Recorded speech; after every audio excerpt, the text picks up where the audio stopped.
The 26th session of the Senate in the first regular session of the 20th Congress is hereby called to order. Senator Ronald De La Rosa will lead the chamber in prayer.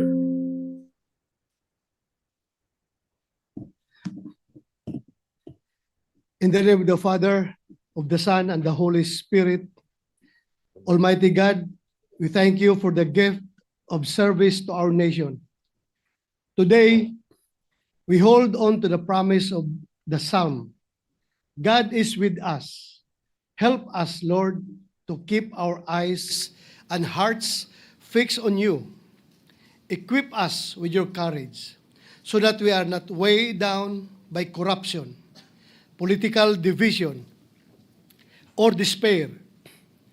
Strengthen us to proclaim truth, to uphold justice, and above all, to show compassion.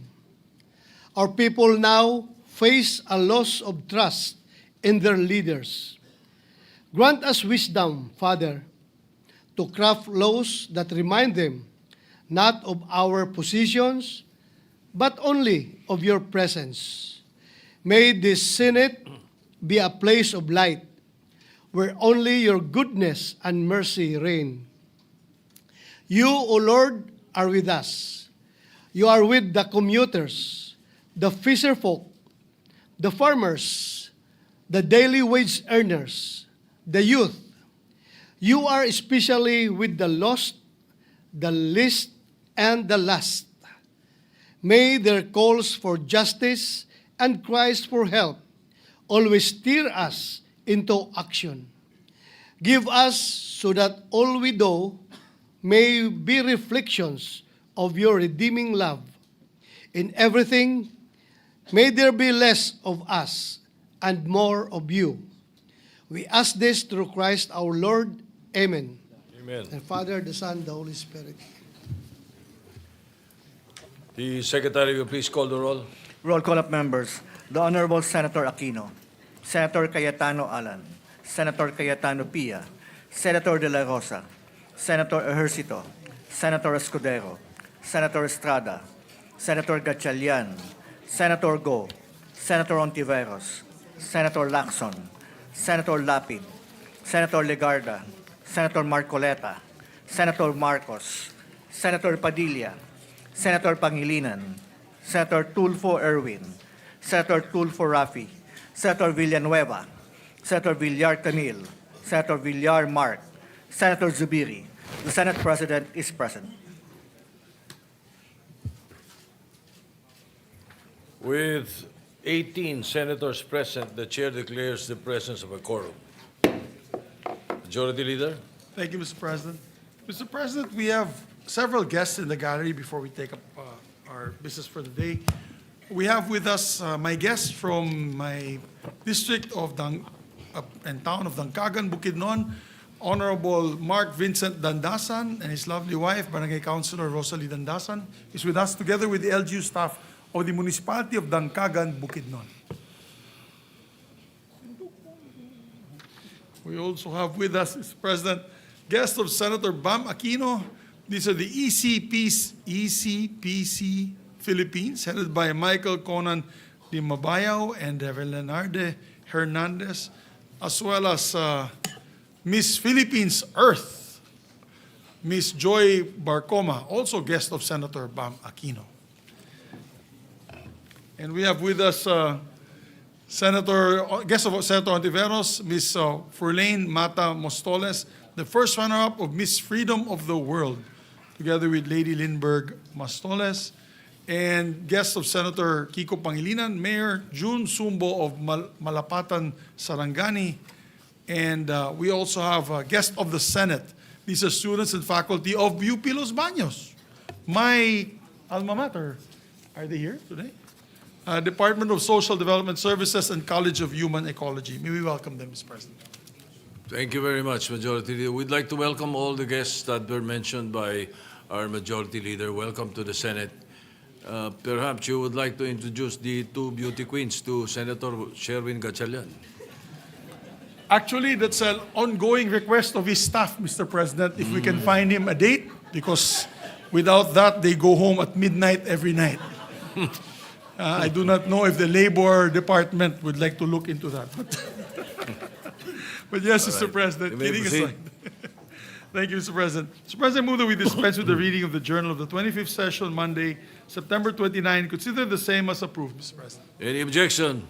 Chair hears none. The motion is approved. Mr. President, I move that we proceed with the reference of business. Secretary will proceed with the reference of business. Bills on first reading, Senate Number 1399, an act upholding the security of tenure in government service, granting permanent appointment to qualified civil servants under casual, contractual, contract of service, job order, and other similar work arrangements with the government, Senator Villar C. Referred to the Committees on Civil Service and Finance. Senate Number 1400, an act granting universal social pension to senior citizens, amending RA 7432, an act to maximize the contribution of senior citizens to nation building, grant benefits and special privileges and for other purposes, Senator Villar C. Referred to the Committees on Social Justice and Finance. Senate Number 1401, an act ensuring the welfare and protection of business process outsourcing workers in the Philippines, Senator Villar C. Referred to the Committee on Labor. Senate Number 1402, an act prescribing mandatory guidelines on the establishment and operation of local universities and colleges, Senator Ontiveros. Referred to the Committees on Higher Education and Local Government. Senate Number 1403, an act providing for a national framework for students' rights and welfare, Senator Ontiveros. To the Committees on Higher Education and Basic Education. Senate Number 1404, an act strengthening the Commission on Human Rights as a national human rights institution, Senator Tulfo E. To the Committees on Justice, Civil Service, and Finance. Senate Number 1405, an act further amending RA 7277, the Magna Carta for Persons with Disability, as amended, to provide for the lifetime validity of identification cards issued to persons with permanent disability, Senator Tulfo E. To the Committee on Social Justice. Senate Number 1406, an act further amending Republic Act Number 11213, the Tax Amnesty Act, as amended by RA 11569 and RA 11956, by extending the period of availment of the estate tax amnesty until June 14, 2027, and for other purposes, Senator Tulfo E. Referred to the Committee on Ways and Means. Senate Number 1407, an act mandating the establishment of dialysis centers in all national, regional, and provincial hospitals, providing free dialysis treatments to indigent patients, and appropriating funds therefore, Senator Tulfo E. To the Committees on Health, Social Justice, and Finance. Senate Number 1408, an act providing for an across-the-board increase in the basic monthly salary of public school teachers and appropriating funds therefore, Senator Tulfo E. To the Committees on Civil Service, Basic Education, and Finance. Senate Number 1409, an act abolishing the travel tax, Senator Tulfo E. To the Committees on Ways and Means, Tourism, and Finance. Senate Number 1410, an act providing subsidies for indigent public utility drivers in the payment of fees and charges for certificates and clearances required by the LTO in applying for a professional driver's license, Senator Tulfo E.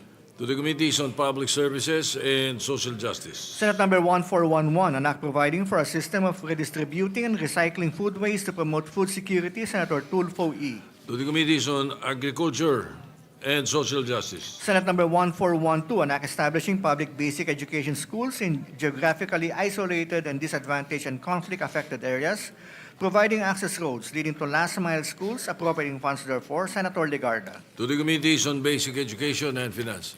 Senate Number 1413, an act modernizing the TESDA, amending and repealing for the purpose RA 7796, the TESDA Act of 1994, and for other purposes, Senator Legarda.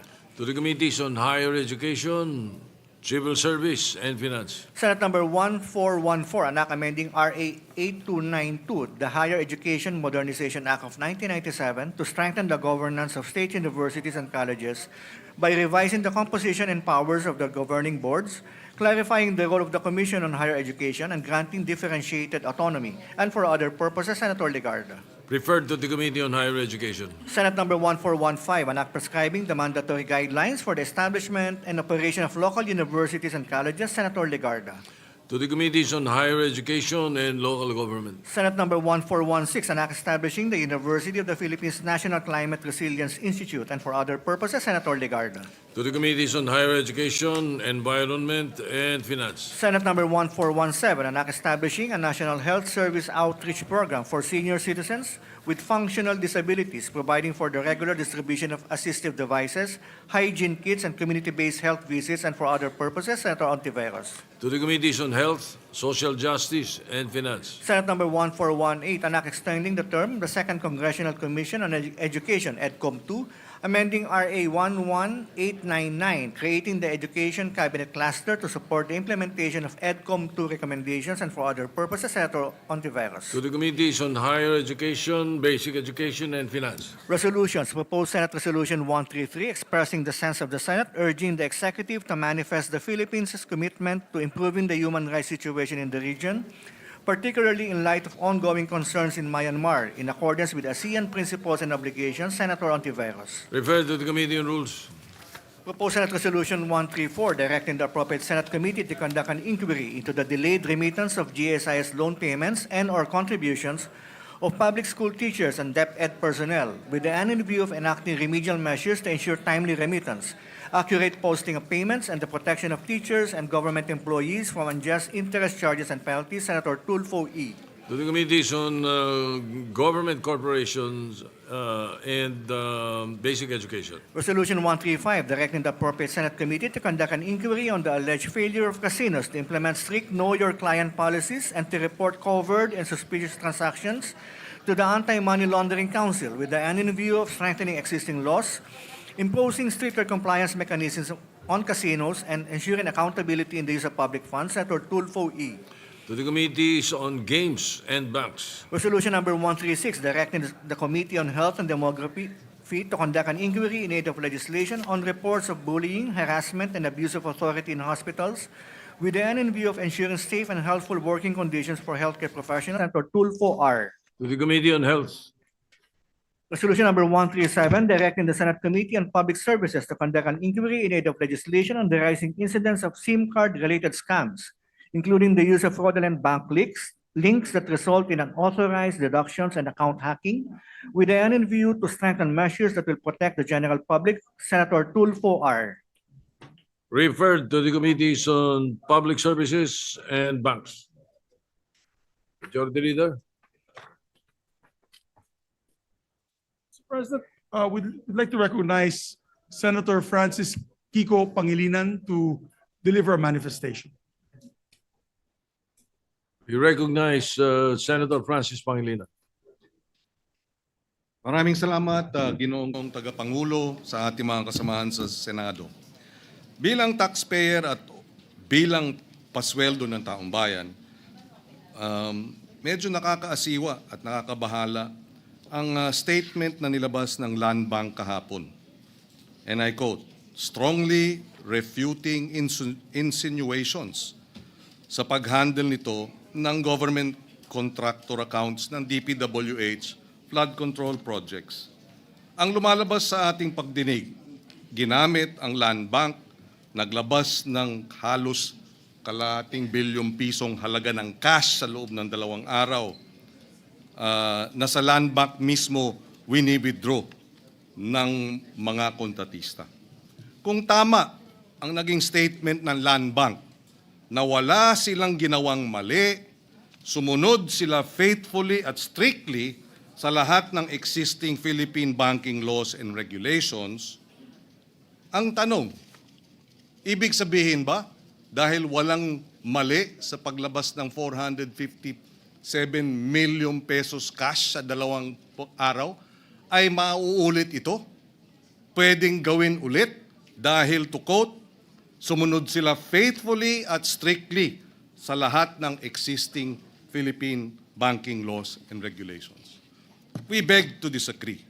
Dapat sana ay sinabi nila sa kanilang statement, maghahanap kami ng paraan para hindi na mangyari ulit ito. Tandaan po natin, pera ito ng gobyerno, ng taong bayan. Pera na kinubra sa kanila o inuutang sa ngalan nila. Pera na dapat napupunta sa pagkain, edukasyon, kalusugan, kabuhayan. Hinihiling ko lang sa Land Bank at sa sino mang nag-draft ng statement nila, At sa ating lahat na pinapasweldo ng taong bayan, na magkaroon ng mindset na para sa tao, para sa Pilipino. Naialay ang araw-araw na gawain ang bawat pisong pumapasok at lumalabas sa government banks sa Pilipino sa mga kababayan natin. Sa gitna ng galit ng ating mga kababayan sa nangyari sa kanilang pondo, maano ba namang magsabi, we will find ways of doing things better. We will review our protocols to be able to flag possible dubious transactions, etc. Imbis na ipagmalaki na sinunod nila ang lahat ng batas, maano ba namang magsabi, given our expertise and 62 years of experience in handling government funds, we will help review the laws, particularly on anti-money laundering and especially if they involve government contractors. Your commitment to the highest standards, itong statement nila, to the highest standards of integrity, regulatory compliance, and public trust demands this. Otherwise, yung deklarasyon ay empty, ika nga. It is not enough to do bad. It is not enough to not do bad, rather, but we must not stand idly by while bad is happening or while bad is already being exposed to everyone. Pakiusap po ito, please, Land Bank, let us do better for our people. Salamat, Mr. President, for this manifestation. Majority Leader.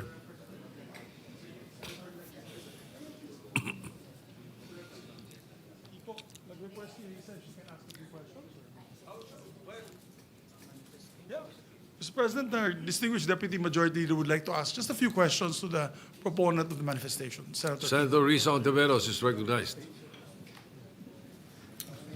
Salamat po, Mr. President. Mari bang magtanong ng ilang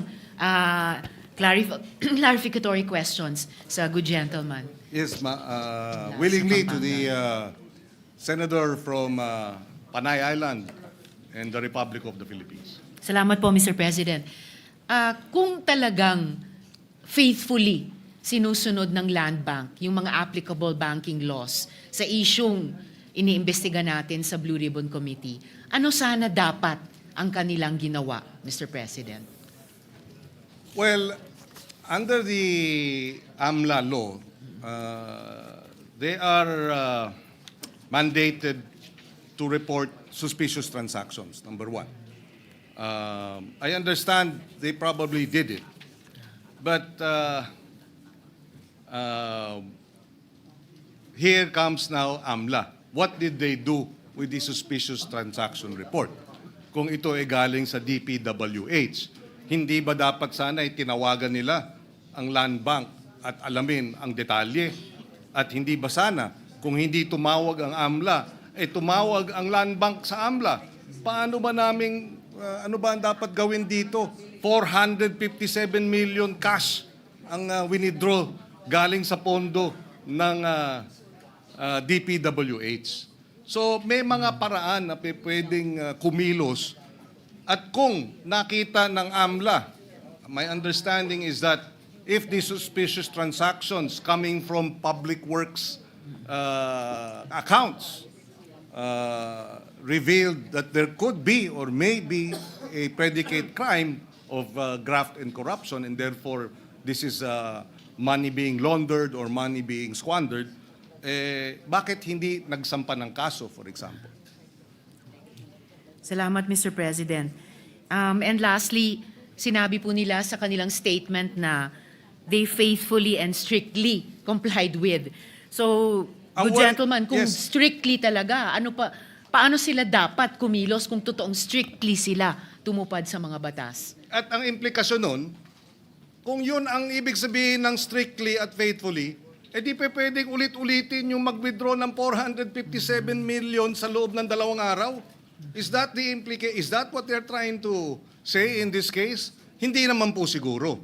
And that's why I find it very disturbing, to say the least, that they would say after, maybe they are afraid of liabilities, Maybe they are afraid that they may have had negligent behavior or conduct and therefore would not want to own up. But now is the time to own up. Now is the time to have the truth out. Kung sila ay nagkulang, aminin nilang nagkulang sila para hindi na maulit ito. Pero kung sasabihin nilang, we followed strictly all regulations, allow me to quote very quickly. Yes, Mr. President.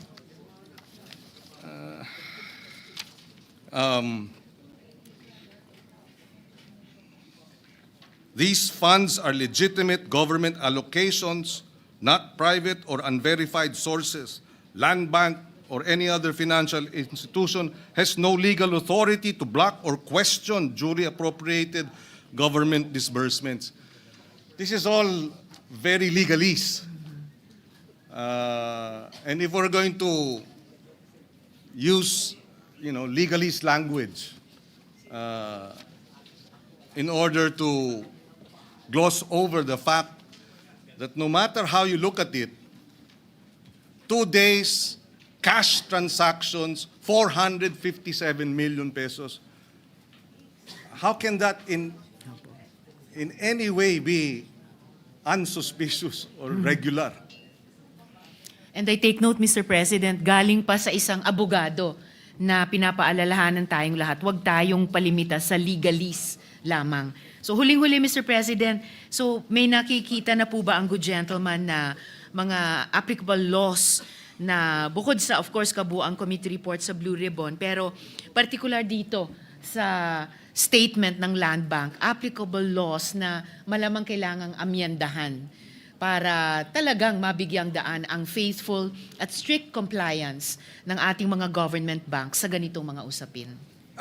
Well, immediately I would like to think government banks cannot be treated the same way as private banks, especially when it comes to precisely public interest involved in the amounts, in the accounts of government agencies. So there has to be a different set of rules and regulations covering government banks such as the Land Bank of the Philippines or the DBP. Now, as to the specifics as to what these provisions of law, amending the AMLA perhaps, is concerned, we can look into that. But clearly, we cannot allow government banking institutions to have the same set of rules and regulations as we would have private banking entities and corporations. Maraming salamat, good gentleman at Mr. President. Totoong dapat ang mga government entities ay higit pa na accountable. No? Of course, there's accountability from private sector, civil society, pero kapantay at higit pa doon mula sa mga government institutions. Maraming salamat po. Maraming salamat at thank you, Mr. President. Thank you, Majority Leader. Yes, our distinguished colleague, Senator Rafi Tulfo would like to be recognized. Senator Rafi Tulfo is recognized. Thank you, Mr. President. Would the good senator from Pampanga allow me to Quezon ask City. one question? Yes, Of the Philippines. willingly to the gentleman from Isabela and Isabel and Davao. Davao. Mr. President, thank you. Just one question, Mr. President. According to report, most land banks parati raw pong kinukulang ng cash dahil malakas ang palabas na cash flow. And sabi ng mga kakilala ko, at marami sa atin nakakaalam nito, to avoid having to request from BSP cash supply, they tap other nearby banks for cash supply assistance. What regulatory measures ang meron ang BSP para hindi na sila malusutan? Aware po kayo dito, Mr. President? Itong nangyari na palaging nagkukulang ng cash. Narinig ko rin yan. If I'm not mistaken, just recently, the Bangko Sentral issued a memorandum circular na ipinagbabawal na ang cash releases if it's If it's more than 500,000 pesos, dapat check na ata. No? And they did that after the first or the hearing or the second or the third hearing of the Blue Ribbon Committee. Pwede naman pala. Kaya naman palang gawin mag-issue ng ganong klaseng circular para mahigpitan pa itong pag-release ng cash transactions ng government banks. Hindi kaya, Mr. President, kaya kinukulang ng cash ang mga land bank dahil dito po nag-withdraw yung karamihan ng mga contractor, mga taga-DPWH, bulto-bulto na Well, pera. base ang doon sa withdraw. salaysay ni Miss Sally Santos, yun ang nangyari. Sinabi niya ay idineposito sa kanyang account ng DPWH at ang utos ay i-withdraw at dalhin sa district engineer. In fact, ang if I recall correctly, yung cash na nakita dun sa mga larawan, sa mga picture, yung limpak-limpak na salapi na nakapatong dun sa lamesa, galing yun sa land bank. Kawi-withdraw at dineliver nga dito sa opisina kung saan nilapag ng Public Works District Engineer yung pera. Cash. Maraming salamat po, Mr. President. That's all. Thank you po. Thank you, Mr. President. Thank you, Senator Rafi. Majority Leader. Thank you, Mr. President. Mr. President, I refer the speech. I move to refer the speech of the good gentleman to the Committee on Banks and Financial Institutions to include all interpellations as well. Any objection? Hearing none, the manifestation speech of Senator Pangilinan is referred to the Committee on Banks.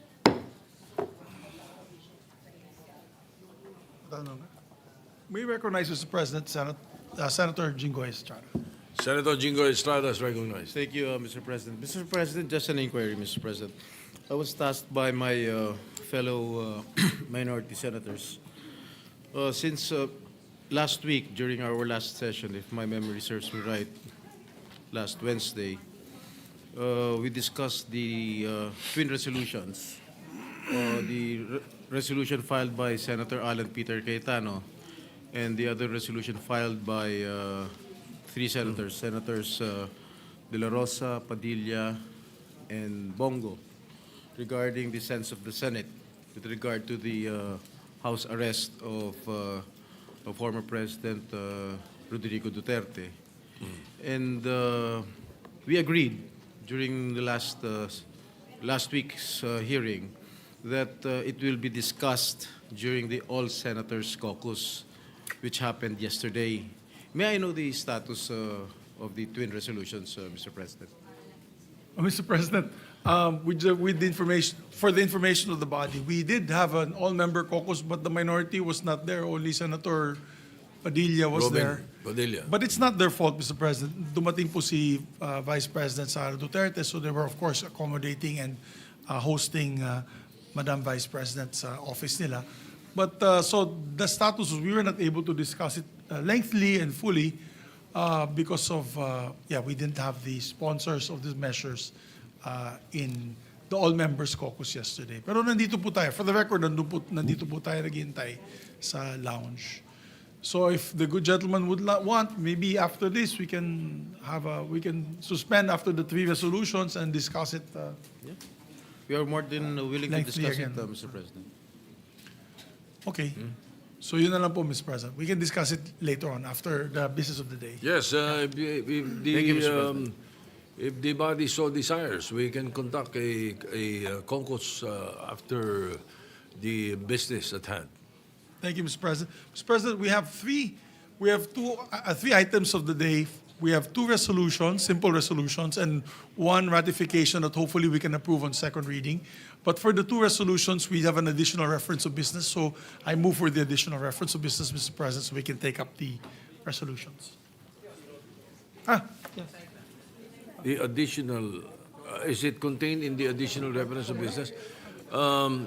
Majority Leader. Yes, sir. You need 16 votes for that particular. Bukas pa po yung ratification second reading? for the second reading lang po. Okay. yeah. Okay. But I Only for believe second reading. the gentleman from Nueva Ecija, Camarines Norte, and Mindanao would like to be recognized. Senator Robin Padilla is recognized. Maraming salamat po, Ginoong Pangulo, at sa ating pinunong mayorya. Gusto ko lamang pong sundan yung kahilingan po ng ating mahal na kapatid at Senador Jingo Estrada patungkol po sa kahilingan namin, sa resolusyon po namin, patungkol po kay dating Pangulo Rodrigo Roa Duterte. At gusto ko lamang din pong kunin po ang atensyon ng ating mga kasama na kami po kasi ay nangangamba kasi meron pong mga usap-usapan na yung dati pong senador na si Antonio Trillanes ay nagpunta daw po sa The Hague at ang pinaniniwalaan po ng karamihan ay siya po ay nagpunta mismo sa kulungan ni dating Pangulong Rodrigo Roa Duterte. Nais lang po sana namin itong malinawan dahil matagal po akong nakulong sa Bilibid. Hindi po kailanman na meron pong pupunta na tao na hindi mo gustong makita. Yun po, tatanungin ka muna ng gwardya kung gusto mo bang makita itong taong ito. Yun lamang po, gusto lamang po naming malinawan kasi meron na pong matinding sakit si Tatay Digong. Sa kasalukuyan po, siya po ay meron ng tinatawag nating early signs of dementia. Kaya sana lang po malinawan po namin to. Maraming salamat po, Ginoong Pangulo. Majority Leader. Thank you very much, Mr. President. We take note of the manifestation of our good colleague. So, Mr. President, I move that we proceed with the reference of business. Additional reference of business. The Secretary will proceed with the reference of business. Additional reference of business, bills on first reading, Senate number 1419, an act consolidating all performance measurement tools and reward system for all local government units by institutionalizing a culture of meritocracy in the Philippines, amending certain provisions of RA 11292, the Seal of Good Local Governance Act of 2019, and for other purposes. Senator Villar M. Referred to the Committees on Local Government and Finance. Senate number 1420, an act mandating the inclusion of social awareness and social responsibilities as part of the curriculum in all senior high schools. Senator Villar M. Referred to the Committee on Basic Education. Senate number 1421, an act mandating the integration of the National Building Code of the Philippines under RA 6541, an act to ordain and institute a National Building Code of the Philippines as a major subject in the curriculum of the Bachelor of Science degree programs in Civil Engineering, Mechanical Engineering, Electrical Engineering, Sanitary Engineering, Electronic Engineering, and Architecture, and its inclusion as a topic in the licensure examinations for these professions. Senator Villar M. To the Committees on Higher Education and Civil Service. Senate number 1422, an act promoting integrated urban agriculture in urban areas nationwide to address food security and appropriating funds therefore. Senator Villar M. To the Committees on Agriculture and Finance. Senate number 1423, an act establishing nursing homes for senior citizens at the provincial and city levels, providing for funding, setting standards, ensuring personnel training, promoting community participation, and for other purposes. Senator Ontiveros. To the Committees on Social Justice, Local Government and Finance. Senate number 1424, an act integrating the study of West Philippine Sea in the curricula of all public and private basic educational institutions. Senator Estrada. To the Committees on Basic Education and Finance. Senate number 1426, an act establishing the Philippine Professional Standards and Quality Assurance System. Senator Legarda. To the Committees on Higher Education and Civil Service. Senate number 1427, an act strengthening the Commission on Higher Education, repealing for the purpose RA 7722, the Higher Education Act of 1994. Senator Legarda. To the Committees on Higher Education, Ways and Means and Finance. Resolutions. Proposed Senate Resolution 138, congratulating and commending Filipino-American singer Jessica Sanchez for winning America's Got Talent Season 20, the first contestant of Filipino descent to win the competition. Senator Estrada. To the Committee on Rules. Proposed Senate Resolution 140, expressing the sense of the Senate and celebrating the robust interparliamentary relations between the Senate of the Philippines and the National Assembly of Hungary, and honoring the steadfast leadership of its distinguished speaker, the Honorable Laszlo Kover. Senator Zubiri. To the Committee on Rules. Majority Leader. Thank you, Mr. President. Mr. President, I move that we consider proposed resolution number 140. This is a resolution honoring Hungary parliamentary ties and Speaker Laszlo Kover. I so move, Mr. President. Is there an objection? Hearing none, The consideration of proposed Senate Resolution 140 is in order. Secretary is directed to read the title of the resolution. Resolution expressing the sense of the Senate in celebrating the robust interparliamentary relations between the Senate of the Philippines and the National Assembly of Hungary, and honoring the steadfast leadership of its distinguished Speaker, the Honorable Laszlo Kover. Mr. President, may I be recognized to sponsor the measure, Mr. President? You may do so. You proceed, Majority Leader. Thank you very much, Mr. President. Siguro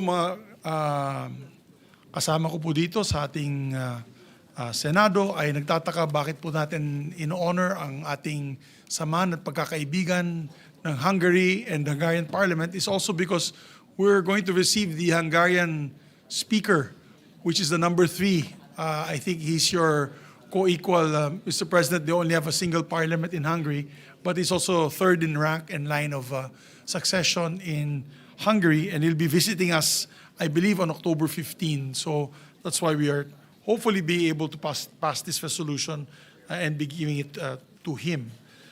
And as a fact, Mr. President, Hungary has always been a good friend of the Philippines, particularly since our establishment of diplomatic relations 52 years ago. Since then, Hungary has championed us in matters regarding the European Union. As a matter of fact, when we pushed for our status as priority beneficiary of the General Scheme of Preferences, or GSP, and our ongoing negotiations for free trade agreement, it is Hungary that's in the forefront of pushing for these two measures to be approved by the European Union Parliament. Hungary has also been constant in her support for our country's fair share in the global landscape, such as our maritime rights under the international law, as well as our bid for membership with the United Nations Security Council and the United Nations Commission on International Trade. The close friendship between our two countries is perhaps best exemplified through our ties with the Parliament's Hungary-Philippines Friendship Group, headed by their Deputy Speaker, who's a dear friend of mine, Mr. President, István Jakab. And he's the president. I happen to be the counterpart. I happen to be the president of the Philippine-Hungary Friendship Group. When we visited last October 2023, they graciously welcomed our delegation in 2023 as well as 2020, as early as 2029, of which time we were hosted by this previous one by the national speaker himself, Laszlo Kover, along with Deputy Speaker Jakub. In turn, we've had the honor of welcoming friends from the Hungarian National Assembly in November 2021, led by Deputy Speaker Jakub, and in January of this year, led by Committee on Foreign Affairs Chairperson Zsolt Nemeth. And again, this October, as Speaker Kover leads an official visit to the Philippines. These exchanges have been wonderfully productive and have yielded stronger partnerships in agriculture, education, healthcare, and disaster management. As an agriculturist myself, I have to thank Hungary for being extremely generous with their expertise in agriculture and aquaculture technology, to our great benefit, Mr. President.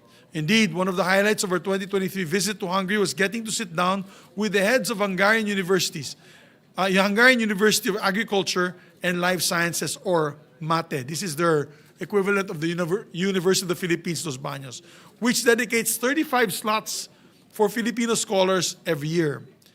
And many of our best and brightest are getting their education in Hungary. As a matter of fact, Mr. President, my Chief of Staff, Attorney Nelisa Makapayag, is a graduate of Hungarian education for her master's. And they're bringing all that knowledge back home to help us build stronger agricultural sector and more food security for the future of our Filipinos. To top that, during our meeting with the Hungarian cabinet officials in 2023, we learned that they have allotted 20,000 jobs to Filipino workers in their agricultural and IT industries. Let me repeat that, Mr. President. Hungary allotted 20,000 Filipino jobs in their agricultural and IT industries. They love the Filipinos in Hungary because Hungary happens to be also a very Catholic country. Many people don't know that, they're quite religious. They believe in family values. Kaya pagpunta po ng ating mga kababayan dun sa Hungary, fit na fit po sila sa sistema at sa kultura ng mga Hungarians. So that's why they love the Filipinos. We're the only country that they've given that large of allotment of workers. Hungary has truly given us their full support from education to employment. And I have every faith that the upcoming visit of the delegation led by Speaker Cover will further strengthen the ties between our two countries, built upon 52 years of friendship and building towards an even more robust future of bilateral cooperation. To celebrate this friendship, we'll be presenting the Senate resolution to Speaker Cover during his parliamentary visit here in the Senate on October 15. In line with this, I would like to invite all our colleagues to a luncheon reception on the same day for the entire Hungarian delegation. So once again, Mr. President, maraming salamat. Thank you. Majority Leader, are there any interpellation? There are no interpellations, Mr. President, just a quick amendment to the resolution. Therefore, I will entertain a motion to Yeah, we open could the close period the of period amendments. to close the period of interpellation, Mr. President. So, Period of interpellation is closed. The period of amendments open. Yes, You are Mr. President. recognized. Mr. President, just on the second whereas clause to delete, and I quote, end the United Nations Commission on International Trade. Close quote. I so move, Mr. President. Any objection? Hearing none, amended is approved. There being no other amendments, move to close the period of amendments. Any objection? Hearing none, period of amendments closed. Mr. President, with that, I move to adopt Senate Resolution number 140, subject to style. I so move, Mr. President. Any objection? Hearing none. PS Resolution 140 is hereby approved. May I request that all Adopted. members be made co-sponsor, Mr. President? Hearing no objection, therefore we are making all the members present as co-authors or co-sponsors. Co-authors of the measure. And we have another resolution, Mr. President. Nicole, you ready for Mr. Vinzons? Yes, sir. Mr. President, I move that we consider proposed Senate Resolution number 128. This is the resolution commemorating the 115th birthday anniversary of Wenceslao Vinzons. I so move, Mr. President. Any objection? Hearing none, consideration of PS 128 is approved. Majority Leader. I will ask the Secretary, Mr. President, to read. Secretary- I move that we consider the proposed Senate resolution and ask the Secretary to read the Yes, measure. the Secretary will read the measure, will read the title of the measure. Resolution commemorating the 115th birth anniversary of Wenceslao Q. Vinzons and honoring him as the perpetual symbol of hope and youthful leadership in the struggle against poverty, inequality, and corruption. Every time we approve this, every time we call on the resolution and we ask the Secretary to read the title of the measure, it is inherent in that the content of the resolution is hereby adopted, inserted into the records of the Senate. Yes, All right, that's Majority correct. Leader. Thank you, Mr. President. Mr. President, I move that we recognize our distinguished colleague from Pampanga, Quezon City, and Cavite, no other than Senator Francis Kiko Pangilinan, to sponsor the measure. Senator Francis Pangilinan is recognized. Thank you, Mr. President. Thank you, Majority Leader, distinguished colleagues. I rise to sponsor Senate Resolution number 128 to commemorate the 115th birth anniversary of Wenceslao Vinzons. Before I proceed, Mr. President, I'd like to place on record that the following are here with us as members of the family of Wenceslao Q. Vinzons from Camarines Norte, namely Councilors Wenceslao Vinzons III, Councilor Joseph Justin Vinzons, and Mr. John Vinzons de Guzman. Mr. President, colleagues, ladies and gentlemen, it is with pride and pleasure that I rise before you today to sponsor Senate Resolution 128 and give tribute to World War II hero and martyr Wenceslao Q. Vinzons. Our resolution seeks to remember his birth and his life. Karangalan para sa akin ang isponsor ang Senate Resolution na ito na naglalayong gunitain ang ika-115 birth anniversary ni Wenceslao Vinzons dahil siya ang OG na aktivista. Aktivista bago pa ang World War II. Itinuturing ko rin siyang kapatid, hindi lamang sa aming kapatiran na Upsilon Sigma Phi sa pamantasan ng Pilipinas, kundi kapatid din sa pakikibaka. Yesterday, his hometown, Indan, now named after him, celebrated this happy occasion. Taglay ng kanyang bayan ang kanyang pangalan at alaala. Itong resolusyon ay para muling ipagdiwang ang diwa ng kanyang nakakabilib na buhay. Pambihira si Bintao, o sa salita ng kabataang Gen Z, he is fire. Valedictorian nung high school, magaling na debater sa UP Law, champion orator, number 3 sa bar exams. Sa edad na 22, sa kanyang Malaysia Irredenta, nanawagan siya sa lahat ng lahing Malay na magkaisa laban sa rehimeng kolonyal.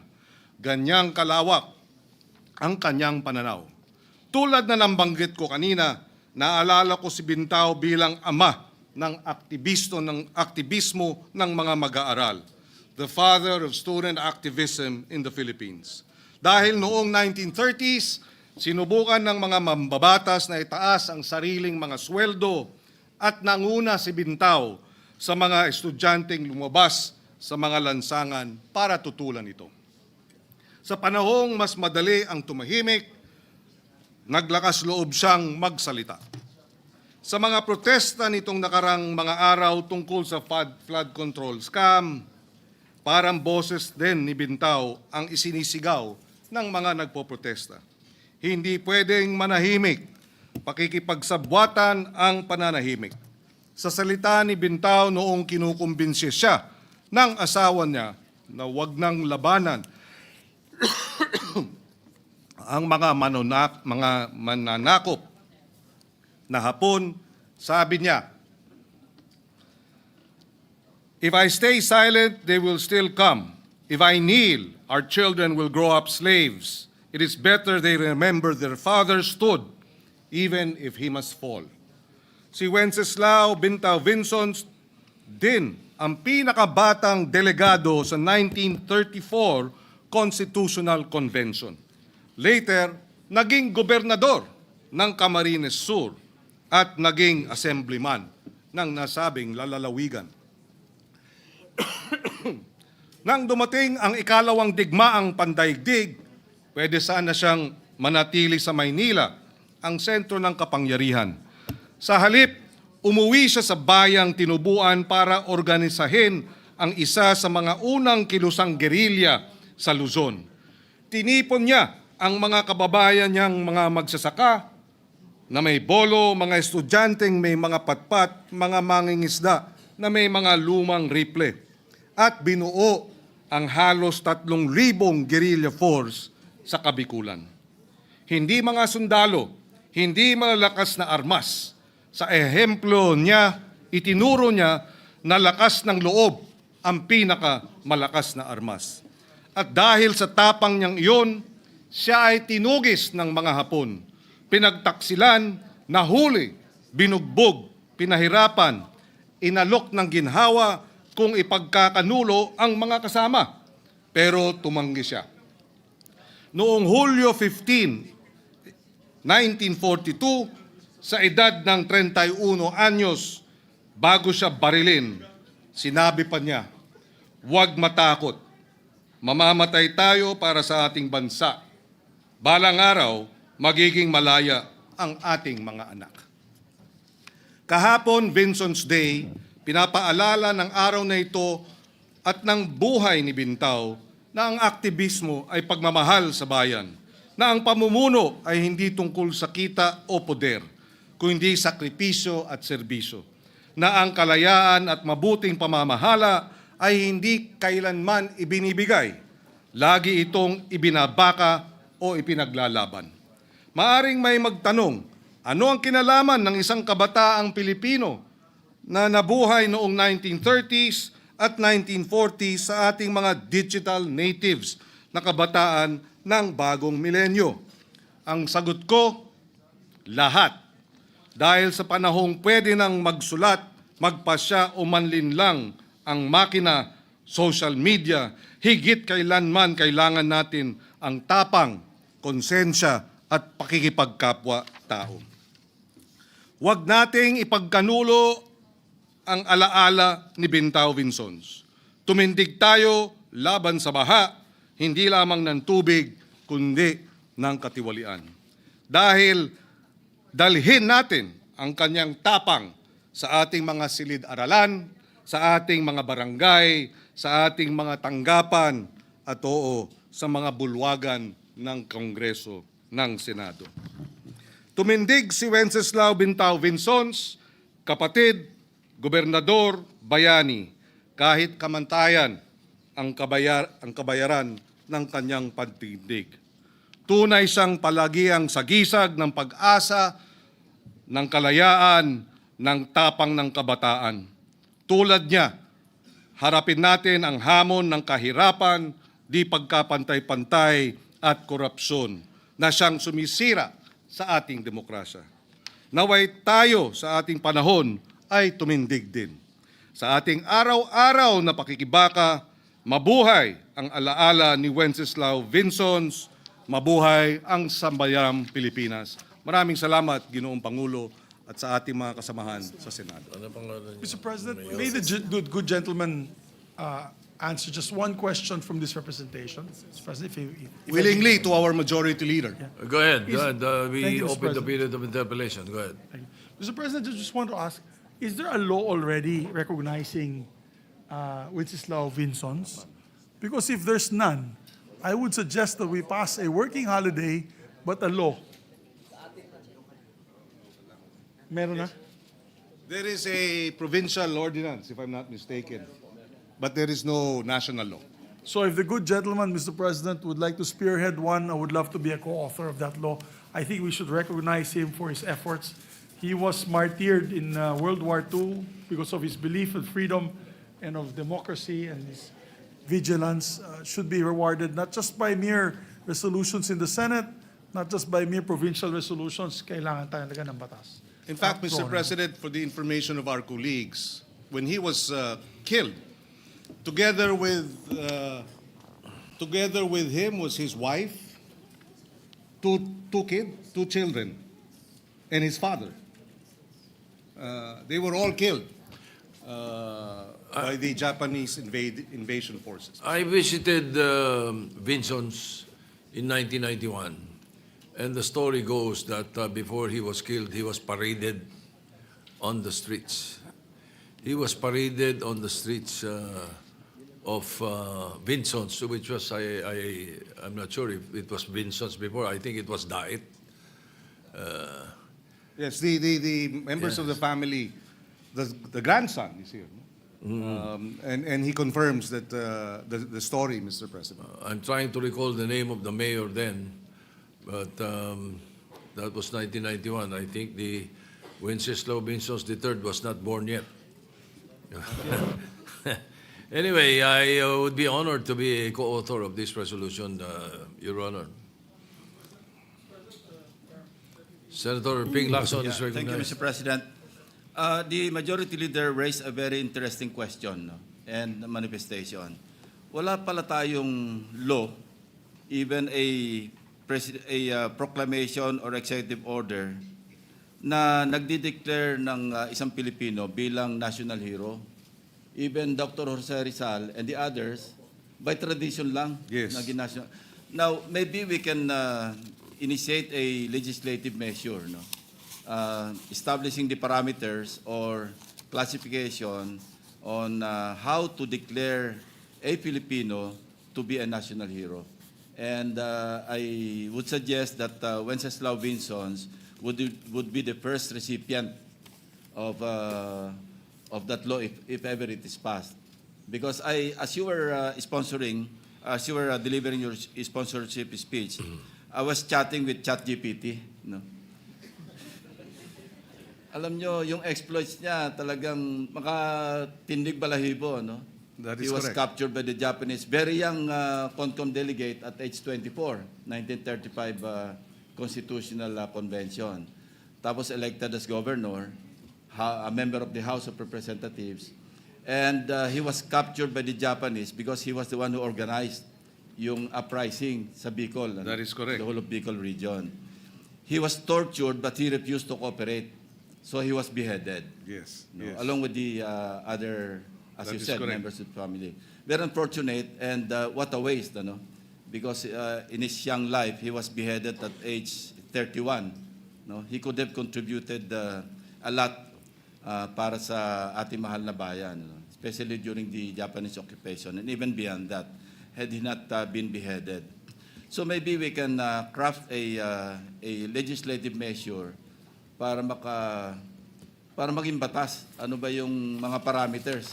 Para na sa ganon, kung meron tayong ma-encounter na ganyan, mga exploits by a Filipino patriot like Wenceslao Vinzons, at least meron tayong magagawa para ma-recognize yung kanilang mga heroism, ika nga. So, I think we can work on that, Yes, Mr. yes. President. So with that, thank you, Mr. President, for the opportunity. Thank you, Thank you. Senator Lacson. If I may just put on record also, Mr. President, this was a column of Mr. Romero, Segundo Romero, in the Philippine Daily Inquirer 10 hours ago, so today. And if I may quote, born in 1910 in Indan, Camarines Norte, he became the UP Student Council chairperson and editor of the Philippine Collegian. He was a visionary, far-seeing, brilliant advocate for a pan-Malay union, founded the Young Philippines, a political party of law students who insisted that the youth was not a waiting room, but a vanguard. At 24, he was a delegate to the 1934 Constitutional Convention. At 27, he was governor of Camarines Norte. At 29, he was assemblyman. But the two tests, sabi nga, came not in the halls of lawmaking, but in the forests of Bicol during World War II. And for the Japanese, neutralizing Vinzons was essential. When he was captured in 1942, they offered him collaboration, help pacify the resistance in exchange for his life, and he refused. And therefore, the Japanese retaliated by executing 6 members of his family: his father, Gabino, his wife, Liwayway, his sister, and 2 of his children. And an unborn child was lost with Liwayway. So she was pregnant at the time that she was killed. So clearly, the sacrifice of Wenceslao Vinzons and his family is worthy of Immeasurable. immeasurable and worthy of our giving him the honor that he deserves. I therefore move that we, well, unless there are, yes, I understand the gentleman from Camarines Norte. Senator Robin Padilla is recognized. By the way, when was Wenceslao Vinzons governor of Camarines Norte? No, Norte, not yes, Sur. correction. Yes, Camarines Norte. Okay. He was, what year was he governor? The age of 27. So if he was born, well, 1910, so that would have been 1937 when he was governor. All right, 1937, yes.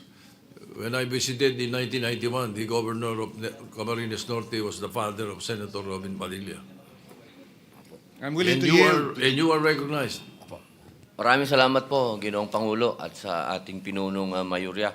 Gusto ko lamang pong magpasalamat sa ating bayani ng mga magsasaka, Senator Kiko Pangilinan, sa pagkilala po sa aming bayani sa Camarines Norte. Ang buong probinsya po ng Camarines Norte, kasama po ang pamilya ng aming bayani, ay nagpapasalamat po sa inyo sa pagkilala nyo po at sa pagtindig dito sa ating plenaryo upang bigyan po siya ng nararapat na pagkilala. At ganun din po sa ating po mga kasamang senador, Senator Panfilo Lacson, Senator Mig Subiri at sa atin pong Senate President, Senator Vicente Soto. Maraming salamat po sa inyo. Isa pong karangalan ang mapag-usapan po ang pangalan na yan dito, Wenceslao Vinzons, sapagkat yan po ay aming pong bayani, aming pong kinikilala. Sa kanya pong pamumuno ay na-liberate niya po ang Dait at ang buong Camarines Norte noong panahon ng Hapon. At ang mga weapon lang po nila noon ay mga pana. So, talagang wala po silang masyadong armas. Pero sa tapang po ay napa-atras po nila yung mga Hapon. Maraming salamat po uli sa inyong lahat. Mr. President, Thank with the you. permission of the majority Yes. leader, I move that we approve Senate Resolution number 128, and if the rest of the senators are willing to be co-authors. Yes, but there are no interpellation, there are no Yes, amendments? Mr. President, there's no interpellation from our members. more, and no amendments. amendments as well, Mr. President. Yes. I move to adopt Senate Resolution number 128 with all members of the Senate as co-authors, Mr. President. Any objection? Hearing none, PS Resolution 128 is hereby adopted. Mr. President, may we suspend for 1 minute so that we can just approach the family and have a picture? They would like to have a picture with us, Mr. President. Session is suspended.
Yes, thank you, Mr. Majority President. Just for the record, Senator Pia Cayetano wishes to be made co-sponsor of Senate Resolution number 140, which we already did. I think we made all members co-sponsor.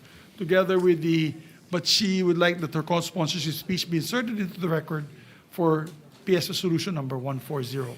Senator Legarda as well, Mr. President, would like to insert her co-sponsorship speech of PS Resolution 128 into the records, Mr. President. So recorded, as manifested by the Majority Leader. Thank you, Mr. President. Mr. President, that we'd like to move to consider PS Resolution number 139 under Committee Report number 2, Mr. President. Any objection? Hearing none, PS Resolution 139's consideration is in order. Thank you, Mr. President. Having already been sponsored yesterday, we're now in the period of interpellation. May we recognize Senator Raffy Tulfo to ask a few clarificatory questions to our distinguished colleague, Senator Amy Marcos, Mr. President. The sponsor, Senator Amy Marcos, is recognized. And to interpellate, Senator Raffy Tulfo. Thank you very much, Mr. President and Majority Leader. I'm happy to take any questions and answer to the best of my ability.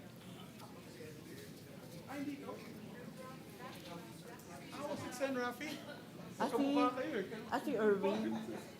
Are you, Minute suspension, Mr. President. pertaining to Senator Raffy Tulfo or Senator Erwin Tulfo? They both look the same, Mr. President. My apologies. I thought it was Senator Irwin. May I ask for a minute suspension to locate the No, that interpolator? was, Mr. President, it was me. There it was there. All right. I'm correct. Senator Irwin Tulfo, Mr. President. Senator Erwin Tulfo is recognized. Thank you, Mr. President.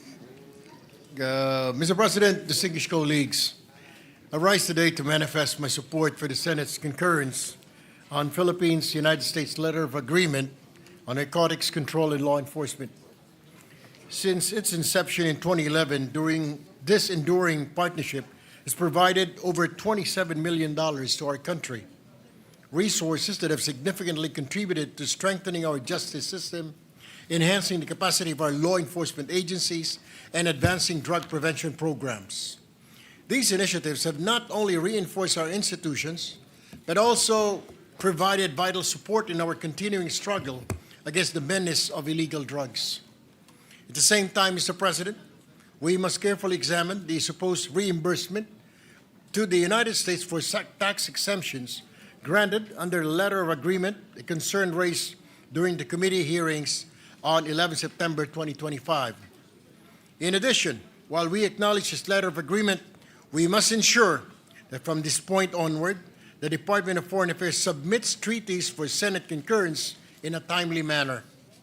We must ensure that our actions neither create an undue financial burden on our government nor set a precedent that may weaken the constitutional role of the Senate in concurring a treaty as enshrined under Article 7, Section 21 of the 1987 Constitution. With these considerations, Mr. President, I reiterate my support for the concurrence of this agreement, confident that it will continue to promote justice, law enforcement, and drug prevention, while also underscoring the importance of upholding our constitutional process. Mr. President, may the good lady from Ilocos Norte entertain some questions?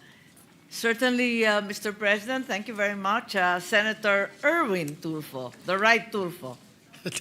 Madam, Mr. President, distinguished colleague, the question now is, what is the nature of the agreement entered into between the United States and the Philippines on narcotics control and law enforcement of April 19, 2011? Does it fall under the category of an executive agreement, or does it assume the character of a treaty? Yes, as it turns out, the law is presently viewed as a treaty, hence it requires the concurrence of the Senate. When it was signed in 2011, it was assumed that it was a mere executive agreement and a simple bilateral arrangement not requiring a treaty. However, as laid down, in fact, it turns out that specifically under CREATE, as well as CREATE More, it is in fact a treaty endowing the beneficiaries a tax exemption. And that is very clear and explicit under Section 32B5 of RA 12066, Create More.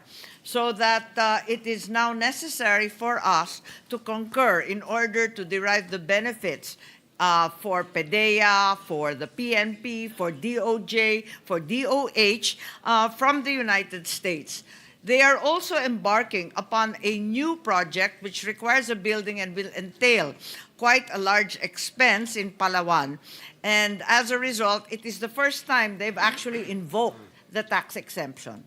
Mr. President, distinguished colleague, though I manifest my support for this Philippine-U.S. letter of agreement, my question is the Philippines obliged to reimburse the United States in accordance with the tax exemption under the terms of the letter of agreement? Kasi po, Madam Chair, alam na ho natin, medyo kulang tayo sa budget and kailangan po nating i-reimburse around $27 million. Medyo malaki-laki rin pong pera din po yun. $27 million na exemption sa ating bansa. No. As a matter of fact, all the expenses and the donations and grants given by the United States previously were subject to tax, but we will no longer be required to refund the United States government of those taxes. But moving forward into the future, we will be required to provide the sums in tax paid by the U.S. government by way of their tax exemption. Thank you, distinguished colleague. Mr. President, maraming salamat po. That's all. Maraming salamat. Si Senator Tulfo po ang nagtiyaga maghimay nitong tratado kasama ko. Kaya salamat po. Thank you very much, Mr. President.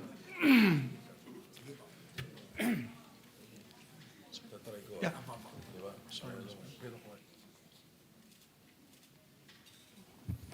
Majority Leader. Thank you, Mr. President. Mr. President, no other member wishes to interpolate the measure. I move we close the period of interpellation. Any objection? Hearing none, period of interpellation is closed. Mr. President, we'd like to ask the sponsor if there's any amendments. No, there are no amendments, Majority Leader. There are no amendments, therefore we close the period of amendments. Yes. Mr. President, I move to approve on second reading PS Resolution number 139 under Committee Report number 2. I so move. Any objection? Hearing none. Proposed Senate Resolution 139 is hereby adopted, subject to style. And then tomorrow, Mr. President, we'll do the third reading roll call vote because we need 2/3 as this is being a treaty, Mr. President, for third reading. All right. So we will entertain a motion to suspend consideration. Yes, we move to suspend, Mr. President. Any objection? Hearing none, consideration of the measure is suspended.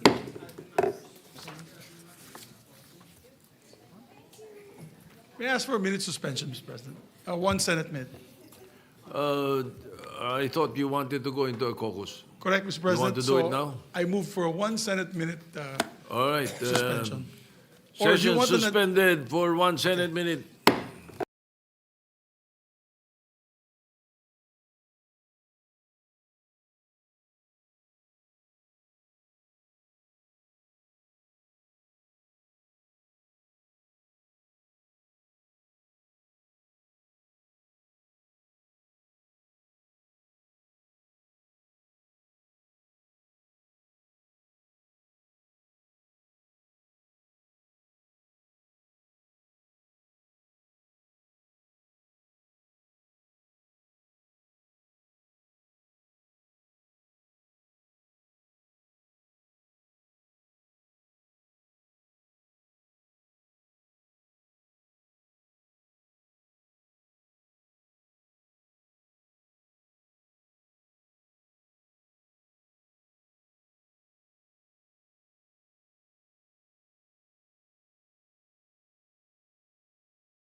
Thank you, Mr. President. Majority Leader.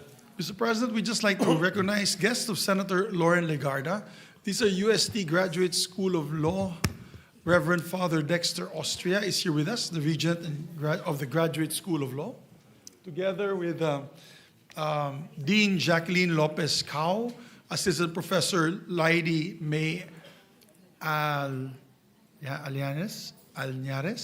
Attorney Gay Cortez Lopez and spouse, Judge Rebecca Gillian Ubanya, and other support staff, Mr. President. They're here with us today. We also have a guest from the DOTR, Secretary Giovanni Lopez is here, the acting secretary. He's here as well. Where's Giovanni? Thank you. We welcome the guests to the Senate. Thank you. Mr. President, we're waiting for the list that I gave to the Secretariat on the Committee on Ethics. May I have the list, my dear Secretariat? So we can finally constitute the committee. Mr. President, pursuant to Rule 10, Section 13 of the Rules of the Senate, I move to elect the following senators as members of the Committee on Ethics. Chairperson, Senator J.V. Ejercito. Members, Deputy Majority Leader Risa Ontiveros. On the part of the majority, Senator Erwin Tulfo and Senator Kiko Pangilinan. And upon the instruction of the chairperson, we'd like to designate Senator Pangilinan as the vice chairman of the said committee. The part of the majority. Mr. All right. Any objection? Hearing none. They are so elected on the part of the majority. Mr. President, with that, we have no other matters to take up today. I move that we adjourn session until 3 o'clock in the afternoon, Wednesday, October 1, 2025. I so move. Any objection? Hearing none. The session is adjourned until 3 o'clock in the afternoon of Wednesday, October 1st, 2025. Thank you very much, Mr. President. Mabuhay.